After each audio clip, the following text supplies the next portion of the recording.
മഞ്ചേരി ടൗണിൽ പ്രകൃതിയോട് ഇണങ്ങിയ ഒരു സ്വപ്ന വില്ല.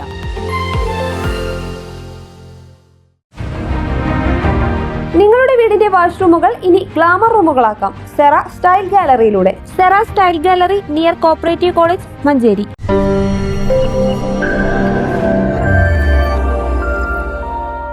കിണറ്റിൽ വീണ പശുവിന് രക്ഷകരായി മഞ്ചേരി അഗ്നിരക്ഷാസേന. കാവനൂർ പഞ്ചായത്തിൽ എളയൂർ പാറയിൽ സയ്യിദ് ഹാജി എന്നയാളുടെ ഉടമസ്ഥതയിലുള്ള പശുവാണ് കിണറ്റിൽ വീണത്. കാവനൂർ പഞ്ചായത്തിൽ എളയൂർ പാറയിൽ സയ്യിദ് ഹാജി എന്നയാളുടെ ഉടമസ്ഥതയിലുള്ള പശു 60 അടിയോളം താഴ്ചയും 1 പൊക്കം വെള്ളവും ഉള്ള കിണറ്റിലാണ് വീണത്. കഴിഞ്ഞ ദിവസം രാത്രി 7:30 മഞ്ചേരി അഗ്നിരക്ഷാസേന റെസ്ക്യൂ ഹോസിന്റെയും റോപ്പിന്റെയും സഹായത്തോടെ രക്ഷിച്ചു. ഫയർ ആൻഡ് റെസ്ക്യൂ ഓഫീസർമാരായ പ്രതീഷ് PK, പ്രജിത് KK എന്നിവർ വെളിച്ചത്തിന്റെ അഭാവത്തിൽ അഴുക്കുവെള്ളം നിറഞ്ഞ കിണറിൽ ഇറങ്ങുകയും മറ്റ് സേനാംഗങ്ങളായ അബ്ദുൽ ഷമീം, അബ്ദുൽ സത്താർ, സുബ്രഹ്മണ്യൻ എന്നിവർ രക്ഷാപ്രവർത്തനത്തിന് നേതൃത്വം നൽകി. ഏറെ ദുർഘടമായ സാഹചര്യത്തിൽ നാട്ടുകാരും സിവിൽ ഡിഫൻസ് അംഗങ്ങളുടെയും സഹായത്തോടെ പശുവിനെ കരയിൽ എത്തിച്ചു. News bureau, Manjeri.